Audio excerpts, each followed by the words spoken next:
Welcome everyone to the Q&A session for our upcoming course, the Gut Health Reboot course, the 7-week journey into restoring your health through ancient wisdom and gut-brain science. I'm Lisa Bonise, and I'm really looking forward to this Q&A conversation for the Shift Network, where we'll explore the teachings of Dr. Trupti Gokani and address questions about her upcoming 7-week course, the Gut Health Reboot course, which begins Thursday, February 13th. And a little later, I'll explain how you can participate in the course, even if you can't attend the live sessions. But first, I want to introduce our guest. Trupti Gokani, MD, is an award-winning, board-certified neurologist who's dedicated her life to developing a unique blend of modern medicine and ancient philosophy. By melding these approaches, she's become a highly sought-after speaker and health coach, sharing holistic wellness strategies with larger-than-life media personalities like Dr. Oz, global pharmaceutical giants like Pfizer, and individuals presenting a wide range of symptoms from debilitating migraines to chronic fatigue. She recently published her first book, The Mysterious Mind, and is currently contributing to a health documentary on Ayurveda. And in just a few minutes, we're going to open up for your questions. But first, I want to bring Trupti online. Welcome, Trupti. It's great to be with you this evening. Thank you, Lisa. So excited to be here tonight. Yeah, me too. As I mentioned earlier, I'm really looking forward to this conversation because you're talking to me too. So we have the rest of our time together to dive into everyone's questions for Trupti as we prepare for her upcoming course. Again, that's called the Gut Health Reboot course, and it begins Thursday, February 13th. And if you want to check out the website, follow along with us, and learn more about the 7-week course, you can visit guthealthrebootcourse.com to see the full description. So let's go ahead and start diving into some questions. If you have a question for Trupti, go ahead and type them in. I'll be happy to read them aloud. In the meantime, I've got a few questions already waiting for us. So let's start out with, this is a question from Aurora, who says, how is the gut connected to emotions, or what's known as gut feelings? What a beautiful question to start with, Aurora. I love that question. With all of the work that I've done blending Eastern and Western medicine, one of the most important principles in Eastern medicine is the emotional aspect to our physical body.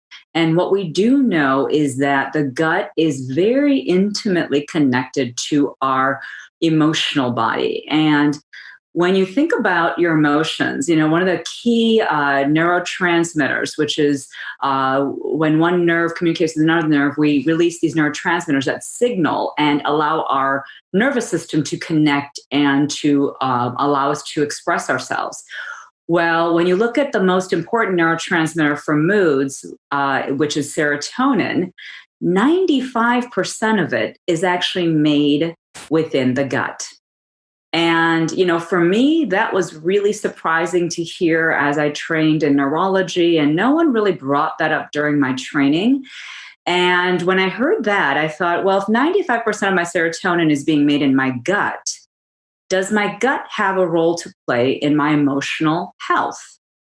And as you can imagine, ancient medicine said absolutely, and now Western science is proving that. So what we do know is that if we can work on our gut, looking at not only the foods we eat, yet also how we process foods and how we choose foods based on our unique type, we can actually improve something like serotonin production.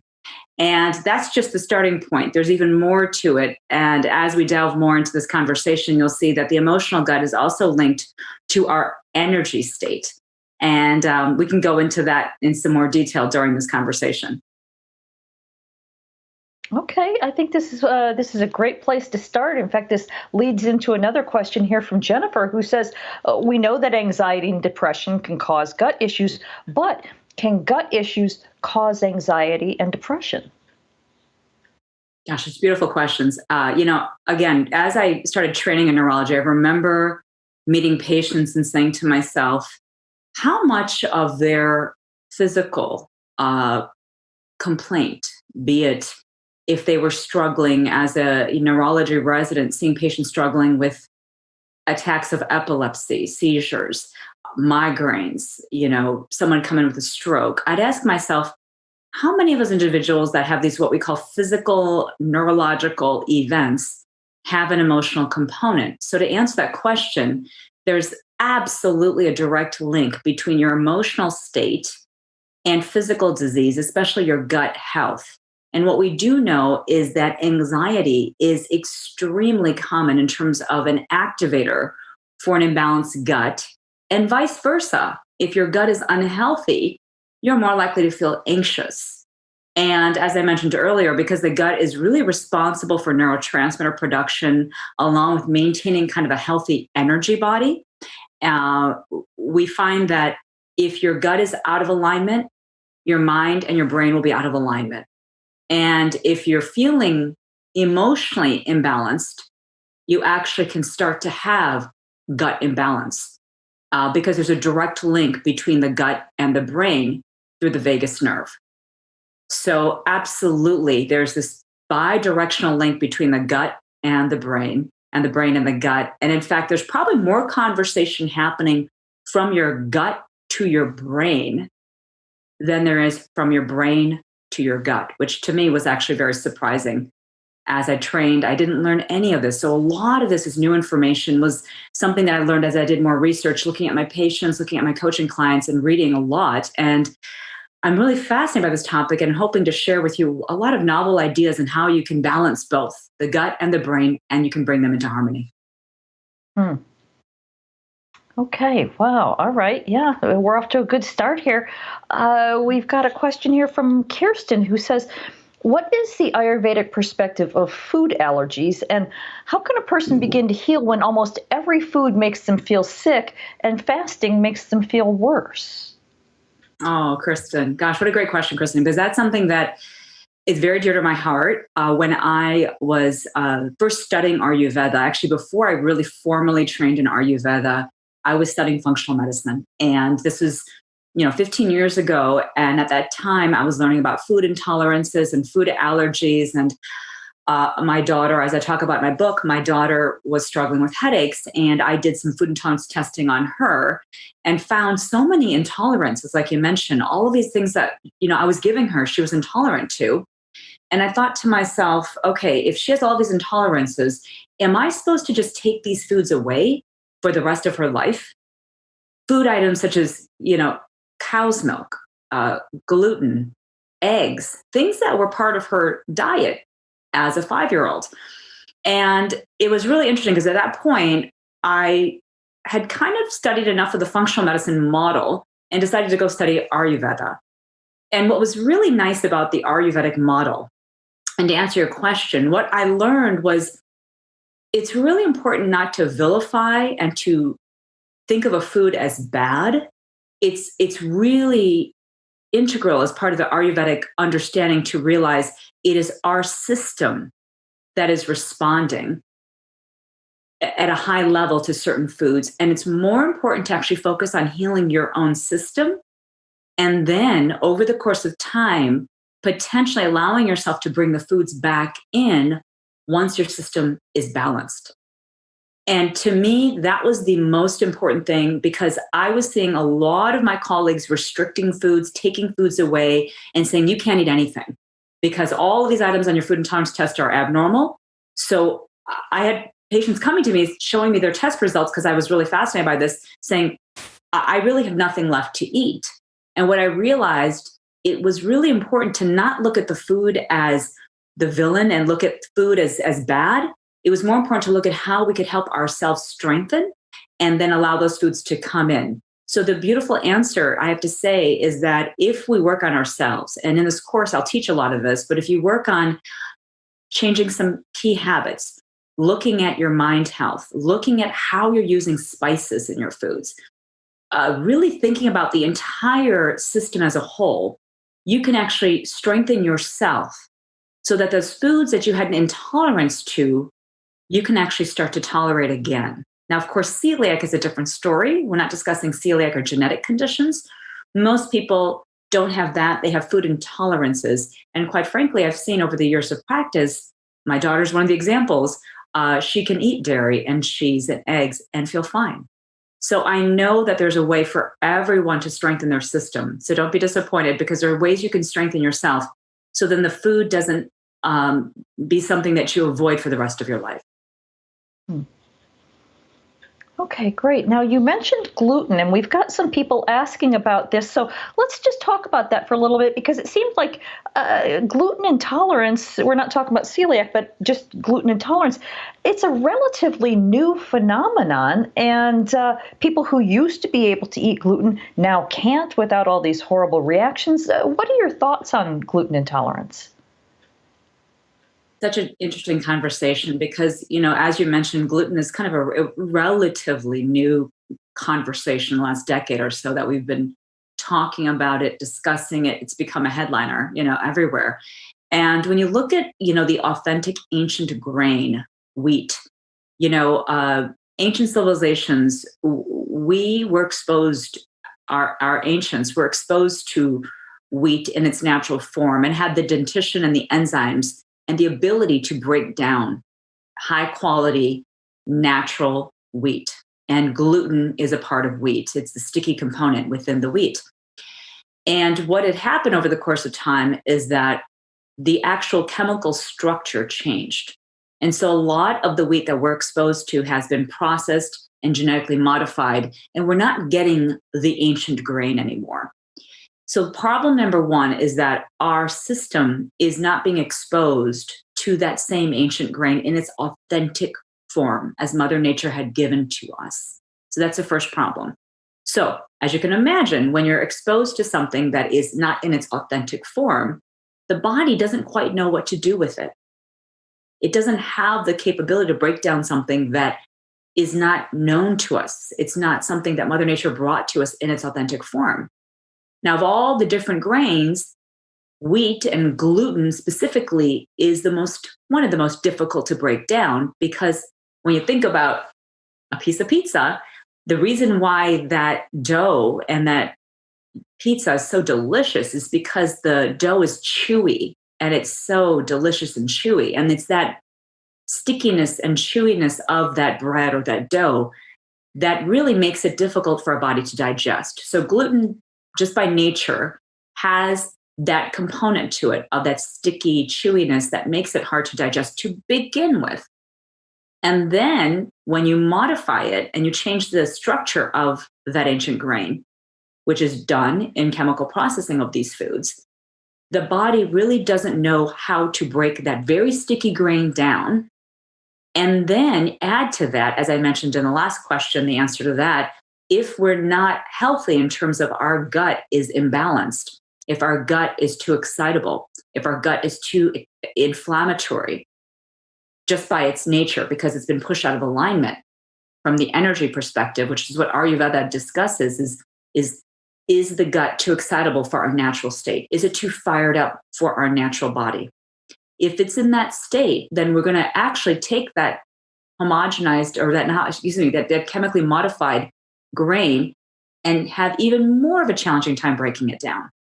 So it's all these factors, plus the American lifestyle. A lot of people are eating on the run. A lot of people are not chewing enough, myself included. I know I've been there, where I've been traveling and moving and going and not taking the time. So these are all factors that lead to the intolerance. And the stickier the grain, the less you chew, the more stressed you are, the harder it's going to be for your body to break down. And over the course of time, you start to develop a food intolerance. So that's how that happens. Wow. Okay. Well, thank you. Giving us a lot to chew on, pun intended. Now, while we're on the topic of grains, we've got so many questions on that. Let's start first. Here's a question from Matt, who says, how do you feel about eating grains while having a gut issue? I've seen low carb diets and grain elimination is indicated. Right. Great question, Matt. That's something that's big with a lot of these circles of looking at the Paleolithic diet, looking at, the ketogenic diet, and this concept of grains being bad, grains not being healthy. And this requires a lot more delving. And in the course, we're going to delve into this conversation. But just to touch on it, it depends on you. It depends on your own gut health. And it depends on your adrenal function. Okay. I'll start by it depends on you. So if by nature, in Ayurveda, the basis of Ayurveda is knowing who you are, knowing your gut type. Am I what we call the Vata type, the more excitable gut type? Am I more the Pitta, the more fired up gut type? Or am I the Kapha, earthy gut type? Depending on your type, for some individuals, grains are actually more beneficial. And for others, grains may be actually detrimental. So it's hard to answer it because I'd have to know your type to start with that question. The second part is in life, our digestive system shifts. So I may be born as more of a fire type, and fire type people generally have the ability to break down foods really well because we have a strong digestive fire, strong Agni, we call it in Ayurveda.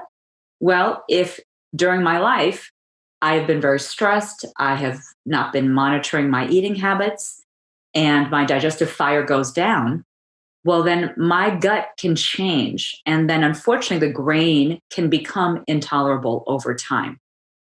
And that's something that, again, during this course, we are going to look into is what was your birth kind of nature? And then where's your gut nature now? And are these foods that you, for this moment in time, should avoid? Because your nature has changed and because you're not able to really break those foods down, or they may be creating an inflammatory response for you. Third piece is your adrenal health. For a lot of individuals, because and I did this testing in my clinic, I found a lot of my patients, it was actually 95% of my patients had really weak adrenal function. And the adrenal glands, two little glands that are sitting above your kidneys, their main purpose is to maintain a nice circadian rhythm, to help us make cortisol in the morning, give us a little norepinephrine and epinephrine, and keep us in that state of harmony. And then when we're under stress, to keep us in that state where we can manage and handle stress and then kind of get back to our circadian rhythm. What ends up happening is because so many of us have overtaxed our adrenal system, our adrenals are weak, we're not making enough cortisol, and unfortunately, we become a little insulin resistant. And we've developed something called metabolic syndrome. And when that happens, you start to gain a little weight around your waistline, you start to feel tired and fatigued, you might start developing pain. And all of these things are markers of adrenals that are fatiguing and kind of wearing out. In that state, you have to be very cautious with carbohydrates, especially grains, because those triggers in blood sugars that can occur with eating carbohydrates can actually potentially worsen your adrenal function. So I wish this was easy to answer. It's actually a pretty complicated answer, though I think as people get to know themselves, get to know their state, gut health state, and their adrenal state, you can start to make sense out of what you should eat and how much of it you can have that would be appropriate for you. Okay, great. Thank you. Yeah, this really is a complicated issue, isn't it? But good thing you have 7 weeks to talk about it, right? We've got a couple people here asking, and I want to know this too. What about eating sugary things? Like Laura says, how do I stop eating sugary things? I really like dessert. So do I. So do I. So, Laura, the thing about dessert is that what's interesting is we have a natural craving for sweets. And again, back to Ayurveda, that kind of is based on our type. So the earthy type person, that Kapha type person, their nature is one they just love sweets. Sweets are something that their body naturally craves. And again, Ayurveda, the beauty of it and the challenge of it, a lot of it's based on your state right now. So I may be okay with sweets, but you may not, depending on your type. So everything starts with knowing your type. And if you're kapha imbalanced, especially at the gut level, and you're sluggish and heavy, you're gaining weight, then quite frankly, and congested, you can think about all these kapha symptoms. They're earthy, heavy symptoms, depressed. Sugars are not a good idea for you because it's going to only worsen that state. So the beauty is to, number one, step back and to say, what is my state right now? And at this moment in time, what should I avoid? And if you're craving sugars, I can tell you very high likelihood that you have a kapha imbalance, earth imbalance, and most likely your adrenals are a little bit weak also. So we need to dig a little bit and figure out how'd you get there and what we could do to fix it. And if you're craving sugars, the first step is to shift and to start having some bitters and have things that are astringent and pungent, because that takes away some of that craving and it helps you mitigate that real strong craving for sugar. And by doing that, you can bring yourself out of that state and start to balance out your gut and balance out your body. And, background being neurology, my biggest concern is the rapid rise of brain disease. I mean, we're seeing right now in the US, every 65 seconds, someone is being diagnosed with Alzheimer's disease. And there's a big link that we're seeing between inflammatory peptides, blood sugars, insulin resistance, and diabetes. And there's links looking at the gut as being linked directly there. So again, not an easy question to answer, though what I'll say is if you're craving sugars and you kind of know, we know ourselves pretty much, we know if we're a little bit in excess of our cravings or they've gone up over the years, gotten harder to control, that's your state getting out of alignment. And we got to rein you back in and help you get balance and teach you the tools that you need, which it's very doable. It's very doable to learn a few little tricks to help yourself decrease those cravings and to really prevent disease. I mean, that's why I'm doing this, everyone. I really want to reduce the burden of disease. And that's why I want to share all this information, because it starts with these things that we may think are innocent. A little sugar craving, that's not a big deal. It is. Over the course of time, it's a big deal because you're wreaking havoc on your system. So hopefully that helps you. I think it helps, but it also led to a bunch more questions coming in. Like, for example, somebody is asking about not sugar, but other supposedly healthy sweeteners like xylitol or stevia. And then somebody else is asking, what type of astringent foods are you recommending? Mm-hmm. To start with the sugars, there's no question natural sugars are better for the system. So I'll start with that. Processed sugars, I think we can all agree, we shouldn't be using them at all. So in terms of natural sugars, plant-based, one of my favorites is stevia. I love stevia. I love raw honey.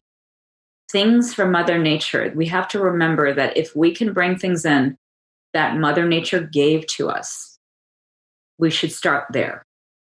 In some individuals, depending on their type, cane sugar, if it's a nice raw sugar, can be okay. Though again, I'm telling you, there's so many people I meet that have such adrenal issues. Like I said, it's the majority of my clinical practice, that I am trying to limit the amount of sugar exposure, even if it's in a natural form, for everyone I meet, myself included. Because what we do know is that if you're stressed, which pretty much everyone I meet is, most likely your adrenals are a little on the weaker side. And you're at a setup for potentially creating insulin resistance, diabetes, and potentially having blood sugar issues down the road that can trigger neurological diseases. So I try to get everyone to avoid the sugar as much as possible. If they're going to use it, a small amount of a natural sugar. And my favorites are stevia and raw honey. And doing it in just limited forms, because if you do that in excess and have it all the time, you start to actually develop and change your taste buds, and you start to then create that craving that we were talking about. And to jump into the astringent conversation, like legumes are astringent, greens are astringent, pomegranate, it kind of makes your mouth feel dry after you have it. That's an astringent. So things that are astringent actually negate some of those cravings. And so we want to do, and there's a lot more other tricks and things. Spices can be astringent. So a simple trick is to add some spices to your meals. And I teach about different spices that are really simple to use, very simple to add to your meals or to add to your teas, to help you with buffering the sugar cravings and to help you if you happen to have a sweetened drink or meal, how you can add the astringents to balance things out. Because once in a while, you want to have some fun things to eat, and you can use these different tools to help kind of balance out your system so that you're not too dominant on the sweet side and allowing yourself to stay healthy and neutral as long as possible. Okay, great. Thank you. Let's change the subject here. We've got a question here from Patton who says, what are your thoughts on non-alcoholic fatty liver disease? Mainstream medicine seems to say there's not much that can be done about it. Good question, Patrick. So, non-alcoholic fatty liver disease. I think about the liver as in Ayurveda, the liver is the home of pitta, fire energy.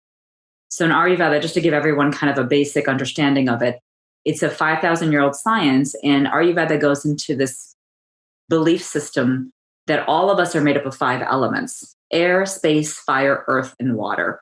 Some at birth are more air and space element. We call them the vatas. Some are more fire and water kind of composition individuals. That's the pittas. And the last are the earth and water. We're just talking about sugar cravings, the kapha, earth type.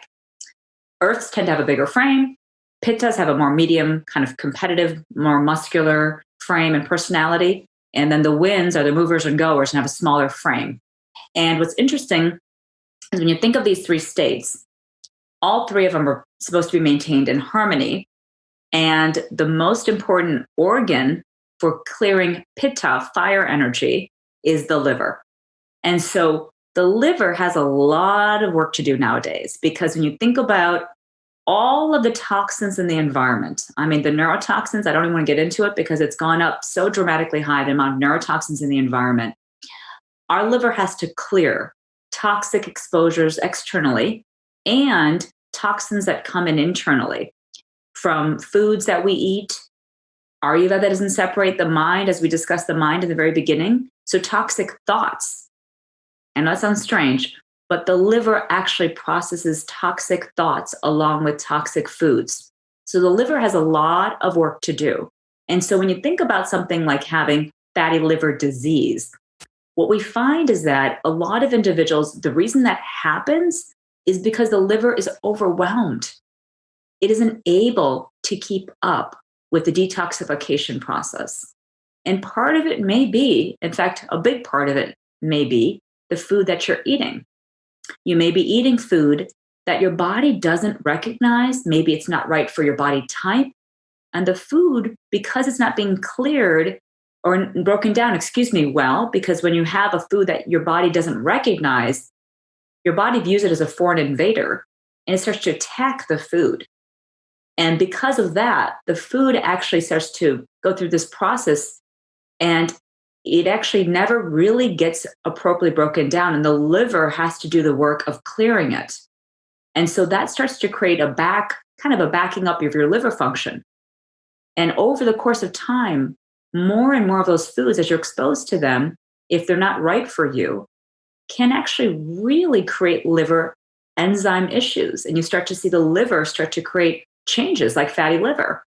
And so a good part of it's the foods. I'm not going to lie, the chemical exposures and the toxins in the environment are another part of it. And also our thoughts. And that's why I'm really big on, and in the last part of this course, I teach about the emotional health. I kind of touch on it during the course, though it's a big piece of it, everyone. If we can start to think about, are we holding on to toxic thoughts? Are we staying angry for too long? Anger resides in the liver. So whenever someone comes in with liver issues, I ask, are you feeling frustrated? Are you feeling angry? If so, what is it about? And can we clear some of that? What can we do to clear some of that? Because it is true that your emotions will impair your organ function. And the liver and gallbladder are really linked to the emotion of anger and frustration. So, the big picture about why can't doctors answer this question about where it's coming from, it's because Western medicine doesn't really approach it that way, and Eastern medicine and functional medicine look at things such as food intolerances, exposures to toxins.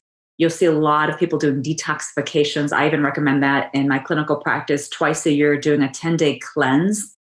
I recommend different types of nutritional supplements and shakes and herbal products and teas to consume during the 10 days and avoiding certain foods. And I even recommend different breath techniques that are very cleansing, and even doing some yoga poses that can open up the digestive system. So the reason I do, and I recommend that 10-day period twice a year at the season change, it's spring and fall, is because I think our body just has too much work to do. And the liver is one of the most overwhelmed organs in the body. So the beautiful thing is that there's an answer to fix that. There really is. It will take some work. And if you're willing to do the work, you can really improve your system and your overall health. Wow. Okay. For those of you who are just joining us, we're here with Dr. Trupti Gokani learning about her upcoming course, the Gut Health Reboot course, which begins Thursday, February 13th, and you can log on to guthealthrebootcourse.com for all the details and to register. Let's get straight back into the questions because this is just, they're pouring in here and you've got some great answers. You were talking about gallbladder issues just a minute ago, and Richard says, I had my gallbladder removed 9 years ago. I don't seem to be having gut issues at this time. From an Ayurveda perspective, as a Pitta Vata type, what should I be aware of in the future? Such a great question, Richard. When you look at gallbladder, the gallbladder function, okay, the gallbladder really is there to help, create bile and emulsify the fat and break down fat. And it's great. You're not having symptoms. The concern that I have is that anytime an organ that is part of our natural body is removed, there's going to be some imbalance that's going to be created over time. That's just what we know, because the gallbladder has an important function and an important role to play. And so knowing that the gallbladder isn't there, and for those that have their gallbladder intact but are having gallbladder imbalances, the same applies. If your gallbladder is either a little weak or it's missing because of surgery, you're not going to then properly break down your fats, and you're not going to really create that bile because you don't have the gallbladder do that work. And so for you, you'd have to kind of think about what you can do in terms of your diet and in terms of even supplements to really help augment the breakdown of fat and the breakdown of your foods. Because for those that have gallbladder issues, there was one study that looked at something was linked with gallbladder removal and colon cancer. There was something that was linked there. And I just think that it's too important of information if that's coming out to ignore. And I haven't looked to see if there's follow-up data on that, but I remember this study, this was from quite a while ago, and it was looking at that link of those that had gallbladder removal were higher risk for colon cancer. So not to scare anyone here, but just to say, think about what you can do, how you can improve your diet and how you can improve your whole function of your system. So then you can really break down your foods effectively, even if an organ's been removed. What can you do to compensate? And so quite frankly, there are tools, there's supplements, and there's different things you can do in terms of your diet to help improve your digestive capacity so you decrease your risk for diseases to come. And that's something that is pretty dear to my heart also because I had a assistant that worked with me years ago who had her gallbladder removed at a very young age.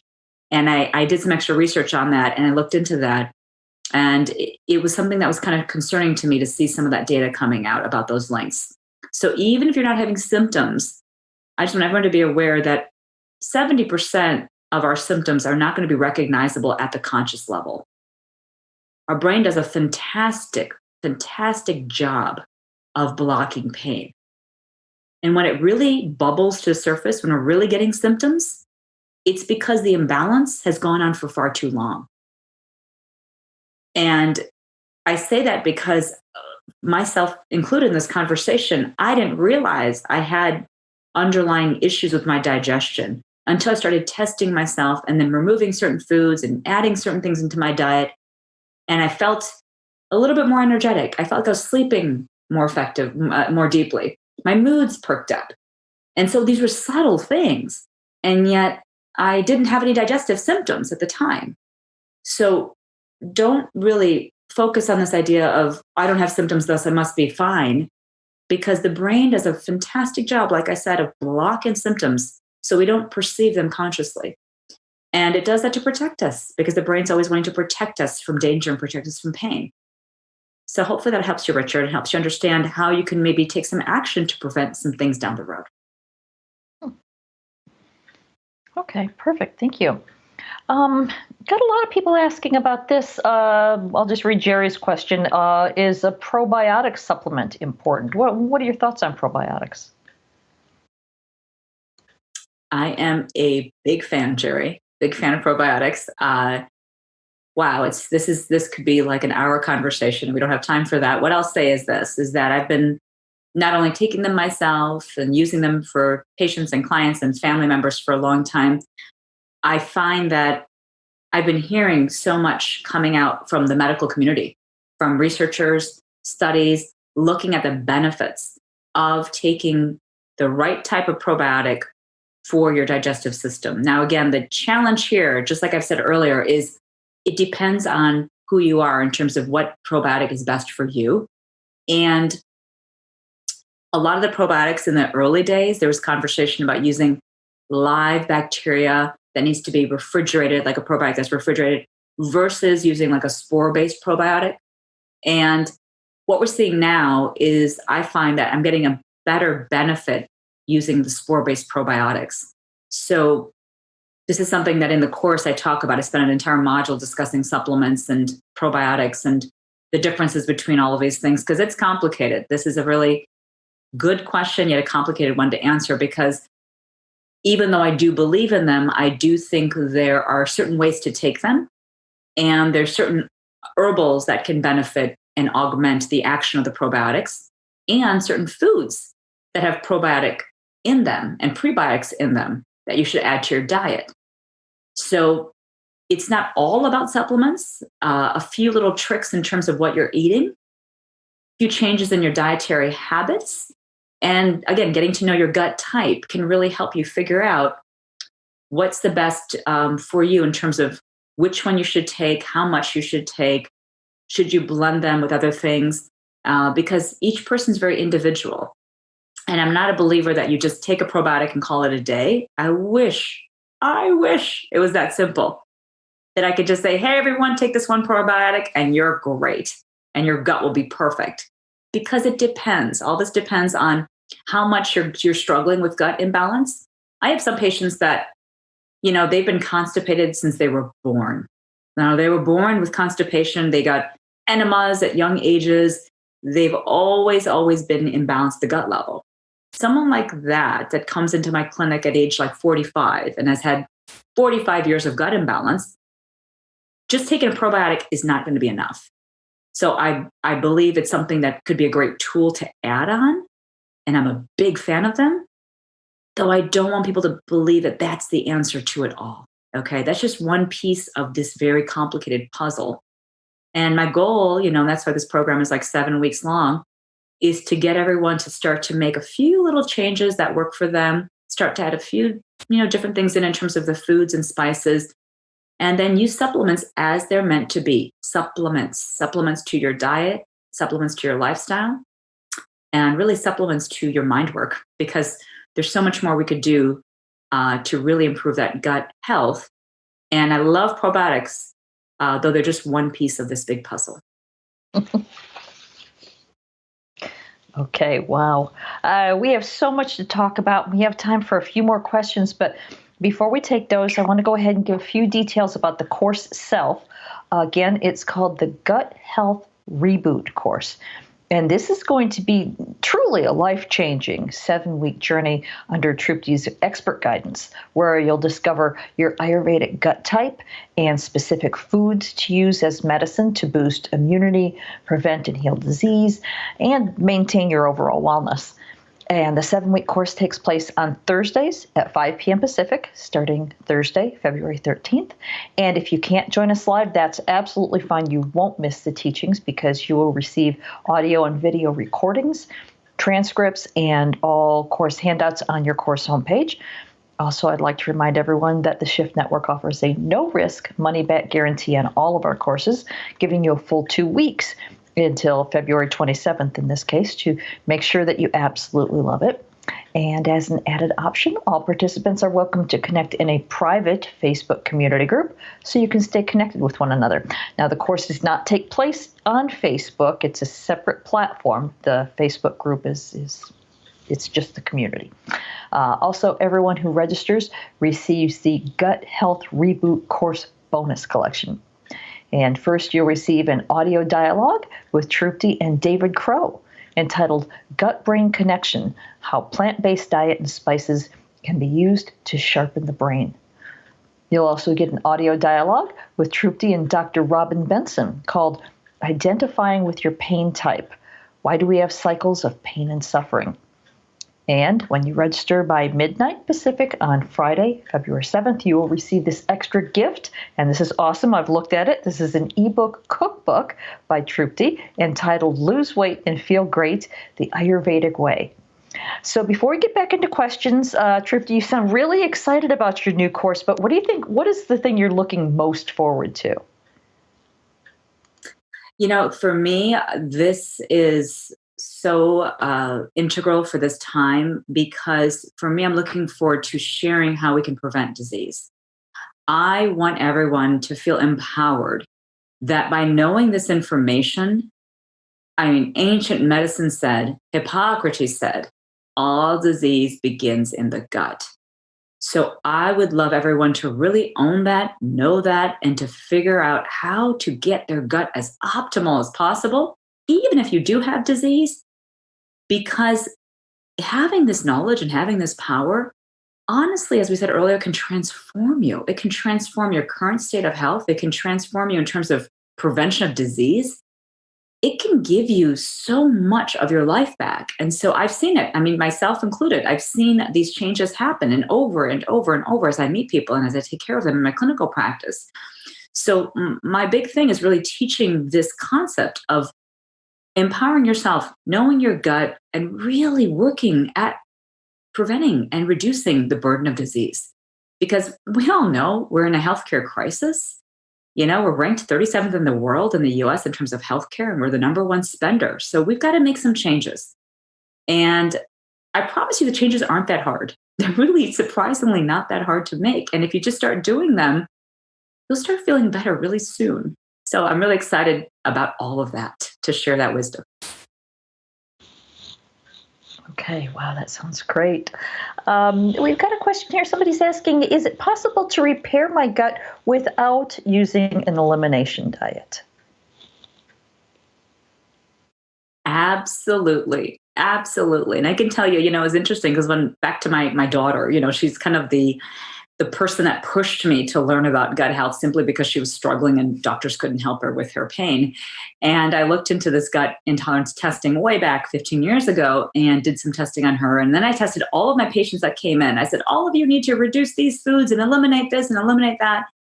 And then, as I mentioned earlier in the conversation, if you start to work on yourself, you start to work on your own gut and create a balanced energy state. And we talk about that in the course, how to do that, how to create a strong microbiome, how to create a healthy, energetic gut that's functioning in an optimal way for your nature. You actually don't need to really eliminate foods. I know that sounds crazy, but you really don't. You just need to eat for your type. And what I mean by that is if I'm a really fired up person and I'm a heated person, then for me, spicy foods may be a little hard for me to break down. And I may get a little fired up and get some reflux symptoms with them. So I should probably be careful about eating foods that are spicy or foods that are fire in nature, like tomatoes. So it's a really different approach. It's not staying away from foods like we look at food intolerances and saying, stay away, that food is bad. It's saying, what can I bring in that's right for my nature, that'll harmonize my nature, that'll keep me in a balanced state. And if I eat a little off, how can I bring myself back into balance? And so the beauty is you don't have to eliminate foods to do this. In fact, if anything, I'm going to teach people to bring foods in that they maybe haven't had. Bring in new spices, bring in new types of foods into your diet. I have a different breakfast recipe that I'm going to have people try. So, bring things in that you're not used to having and see how you feel. And what you'll notice is that it's not about this mindset of scarcity and elimination. It's about abundance and what can you bring in to harmonize you versus what can you take away. Because I'm kind of tired of that conversation, to be honest with you. I'm tired of, I can't eat this, I can't have that, I'm restricted from this. And I heard that. And I was doing that as a doctor. I'll tell you, I was doing that early in my practice. And then I changed my ways a few years ago. And I realized this is a better way to go. And in some cases, yeah, if a food is really hard to digest for you, if you've got just a challenged digestive system and for you, dairy just keeps creating congestion for you, then yeah, maybe you should avoid some dairy. But it can change. If you strengthen your gut microbiome, you strengthen your gut health, you can start having that dairy again if you work hard enough. So that's the nice way to think about foods, is not as them creating harm for you and having to eliminate them, but what can you bring in that maybe you haven't been eating to strengthen your digestion, strengthen your microbiome, so then you can decrease your risk for food intolerances. Well, that's excellent news. Thank you. This question, I want to preface by saying that Trupti cannot offer medical advice. With that said, let me go ahead and read what Karen says. I've been going to various doctors for years and have never been able to get a diagnosis for what's wrong with my gut, but I know something's wrong. I don't feel well, and when I get hungry, I feel hard pain, and it's not my blood sugar. If I take your course, will it help me to figure it out myself? So yes, thanks for mentioning that, because in this, entire Q&A, there's really, it's important for everyone to understand that I'm not here as your doctor giving medical advice, because that's not really something I can do, because I haven't met any of you individually. We're here just educating and giving guidance and teaching principles. So with that, answering that question about the lost soul, the lost individual that comes in oftentimes to my practice saying, I have seen so many doctors and I don't know what's wrong with me, but I know there is something not in balance, but no doctor's been able to give me a label or a diagnosis. And that's actually most of what I see. What I'll tell you is that when you feel imbalanced, you feel off, usually it's coming from your energy misalignment, meaning you're too excitable, you're too fired up, or you're too withdrawn. And that energy state, the energy body dictates the physical body. Just like the emotional body is linked to the physical body.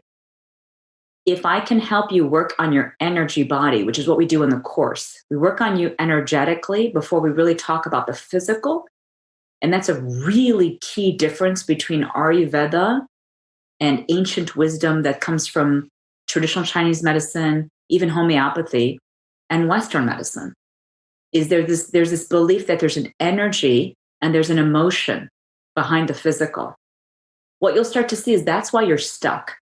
It's because the physical isn't quite making its way to a diagnosis yet, which is great, though you're still not feeling well. And this is that perfect opportunity for you to start to strengthen yourself. Because I promise you, you'll learn a bunch of tricks that are actually 5,000-year-old tricks that have been used in ancient medicine to get your system stronger. So you naturally, whatever your condition is, you start to feel better. Because if you just get yourself into alignment, you start to figure out how your body is feeling now and why it got there and how you can bring it back into its natural state. Basically, any imbalance you're having, be it a digestive imbalance, a sleep imbalance, a skin imbalance, will start to get better. Because the whole goal is to find your authentic self and to get in alignment with your authentic self. And if you do that, then whatever your symptoms are, and I don't really even care what the diagnosis is, because honestly, when people come into my clinic, I don't even want to hear what their diagnosis is, because most of the time I don't even agree with it if they've been given a diagnosis. So I look at more what their state is and how to bring their state back into alignment. It's just a totally different way of thinking. And for me, way back when, I was given the diagnosis when I had insomnia in medical school. I was given the diagnosis of major depressive disorder and handed a prescription for Prozac. I didn't take it. I didn't take the Prozac, and I didn't believe the diagnosis. So even though I was given a diagnosis, it didn't match what I was feeling. So I absolutely understand where you're coming from. And that's when I began my journey into Ayurveda, and I learned it for myself.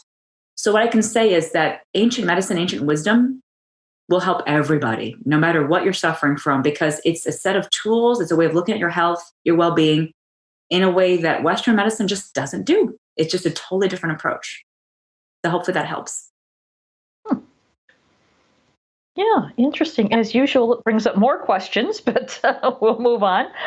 We've got people, different people asking about weight balancing, whether they want to gain healthy weight or lose healthy weight. Is that something that they can expect taking the course?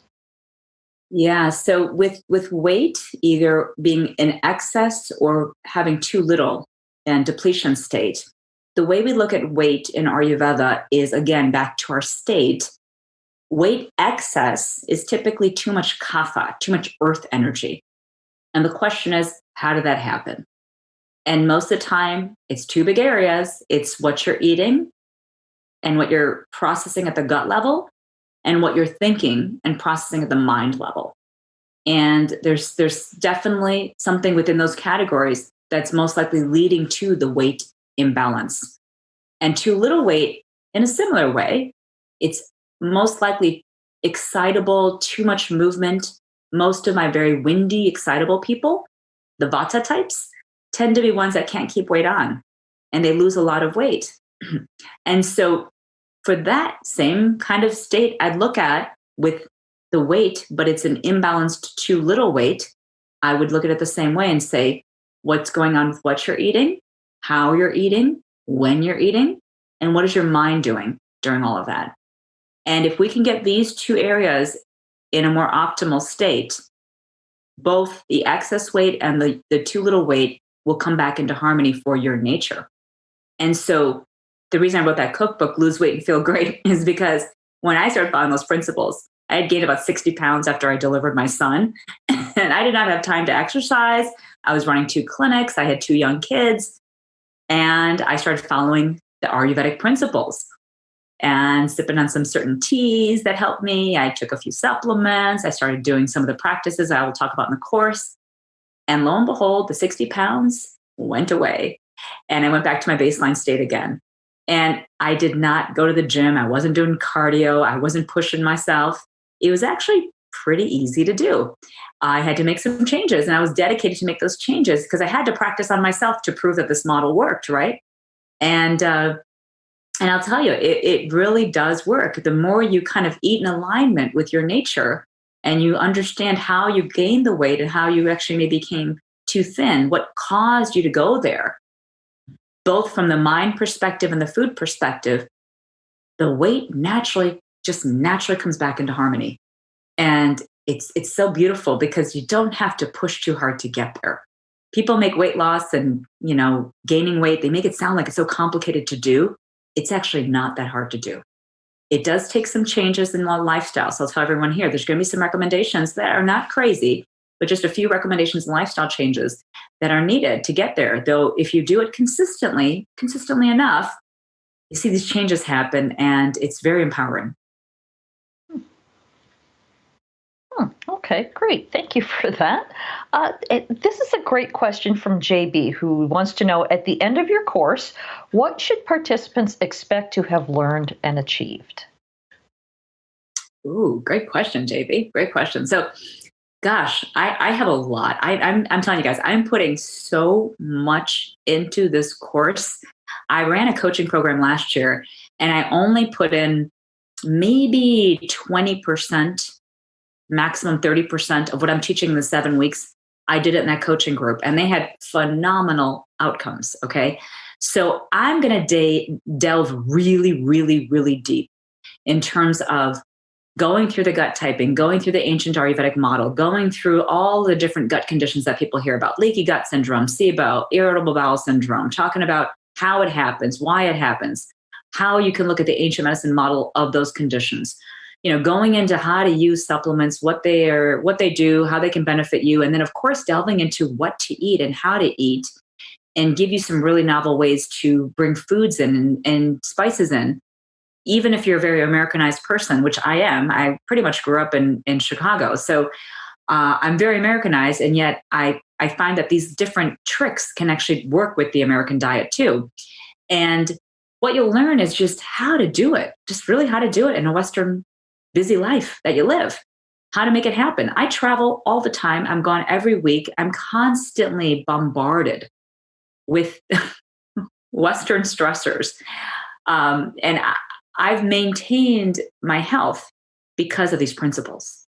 And I just really want to share. I'm very excited to share all these principles and get you guys doing it. So every week, there's going to be some action steps. There's going to be a couple things you do every week, not a lot, just to get you moving. I'll be your coach. I'll help you through it. So it's not overwhelming.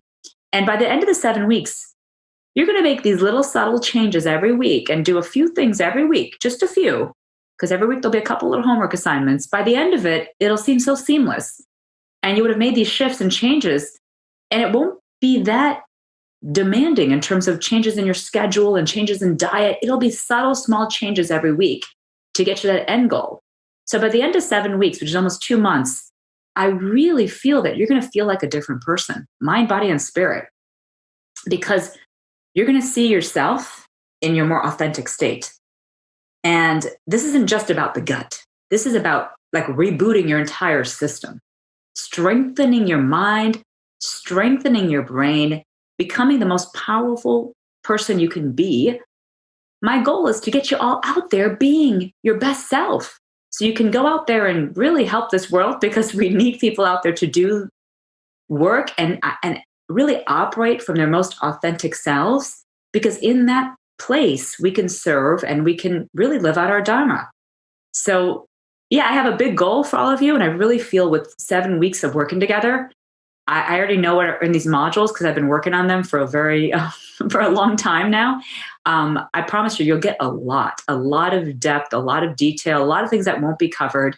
And quite honestly, it would be really hard for you to learn on your own, because I've been studying this for 15, 20 years now in terms of my practice, but for myself for 25 years.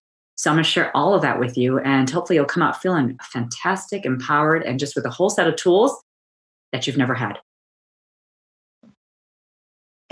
All right. Wow. Well, this has been, for me, a really exciting conversation. I personally cannot wait for this course.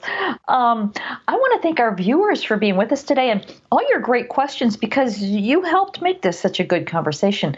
Once again, the Gut Health Reboot course starts Thursday, February 13th. And again, you can visit guthealthrebootcourse.com to learn more and to register. So, Trupti, before we cut you loose, do you have any final words for our viewers?